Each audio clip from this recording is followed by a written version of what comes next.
Alright, ito naman itatato natin ngayon kay Bossing. Pusang gala. Ayan, basta na pusa na may anong tawag sa maskarang yan? Oh, yun. Kitsuna mask. Tapos yung pamaypay na may sakura bulaklak na pattern. Itong nasa gilid, mga clouds, ano to, pillars. Alright, panoorin nyo na lang. Let's go. Line shading, harmony, flow, texture, contrast, light and shadow, design na malupit ako bahala sa'yo.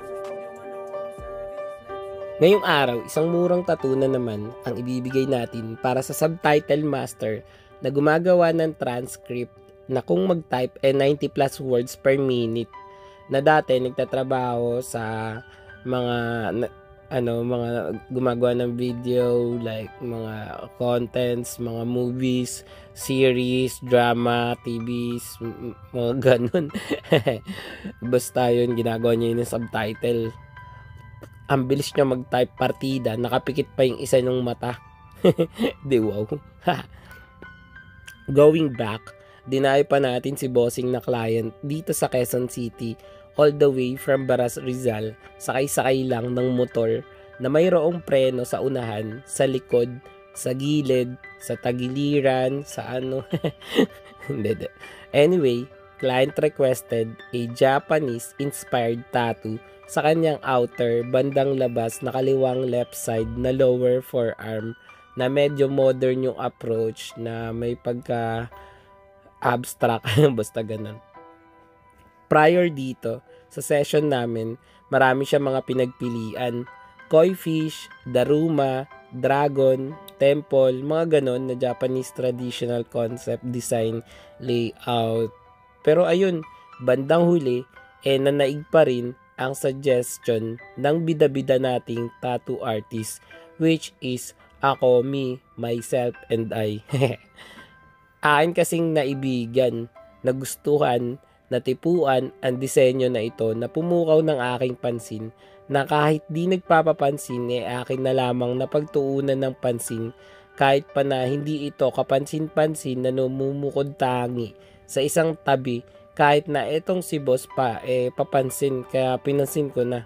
Unang pagkakataon pa lang ng akin itong banaag, masulyapan, ay batid ko na ito na agad ang bagay na magbibigay sa aking sarili ng higit pa sa kahit na ano paman na kagalakan at kasiyahan na walang halong pag-aalinlangan, pagkat datapwat, subalit bagaman magkagayon paman, alangan naman, marahan ko pang idahan-dahan ang pagtahak sa daang matwid na kulang pa sa 100 pa lamang ang nakaraan na dumaan, dahil sa kabilang landas marami ang padaan-daan, subalit mga paalamang nila ang tuluyang nasabik sa kabilang banda.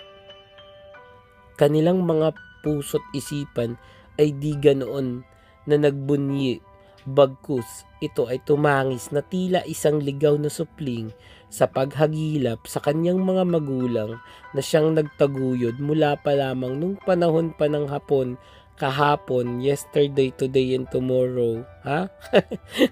Ano daw pinagsasabi na ito?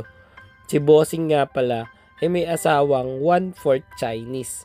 Kasi yung nanay ni Madam half-half, na marunong magtagalog naman ng pakana-kana, paunti-unti, di gaya nung apo niya na anak ni client na di ganon ka-fluent sa Tagalog. Mas may tuturing pa na primary language ang English dahil sa panonood sa tablet, sa internet, ganun. Ang lupit no? Kung kaya naman, palagian pa itong nagpapa-tutor sa nagtututor kasi di gaano maintindihan yung tutorial sa YouTube. Basta ganun. In short, yung asawa ni boss mahilig din sa tattoo. Teka, napahaba na naman tong video ko. Para sa mga tropa natin diyan na gusto ng murang tattoo kagaya nito, or ganito kaangas, or basta trip nyo yung ganitong ginagawa ko sa buhay, alam nyo na yung gagawin nyo. Kontakin nyo na agad ako sa FB page, More Than Vlogs, text o tawagan ako sa cellphone number ko 0970-825-0395. Eto, kagaya ni Bossing, ayaw pumunta sa bahay, tinatamad mag-commute dahil sa traffic, dahil sa ang dami-daming tao sa labas, mapapagod siya, and may trabaho pa siya kinabukasan, gusto niya magpahinga na lang dito, chill-chill lang sa bahay niya, matatuan siya at the comfort of his own home. Magpa-schedule na kayo. I-PM nyo na ako sa FB page ko.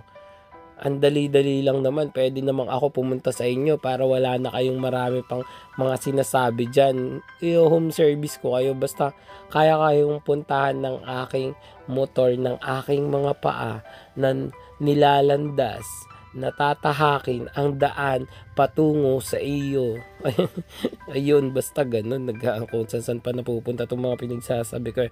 Paano? Bago matapos tong video natin, pakinggan at alamin muna natin ang tattoo client review. Let's go! Yeah, gusto mo ba ng tattoo? I got you bro. Full back, full sleeves, full leg. Let's go, full front. Sa tuhod, sa siko, sa leeg, ulo kahit face ganado. Support local, proud Pinoy artist. Murang tattoo pero maangas, legit. Daw ang pinaghirapan, buyat bawat beat. Baguhan pero may diskarte, hindi cheap. Line, shading, harmony, flow, texture, contrast, light and shadow. Design na malupit, ako bahala sa'yo.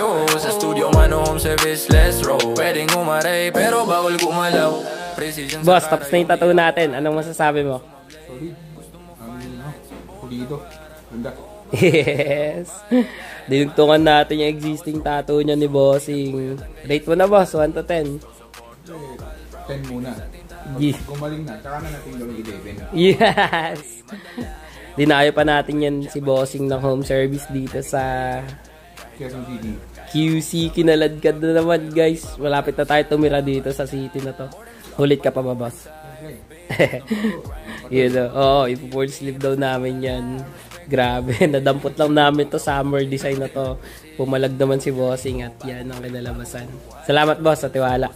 Thank you, thank you, thank you. Nice. Gaano nga ulit kasakit yan? Rate 1 to 10? 1 lang. 10 yung pinakamasakit.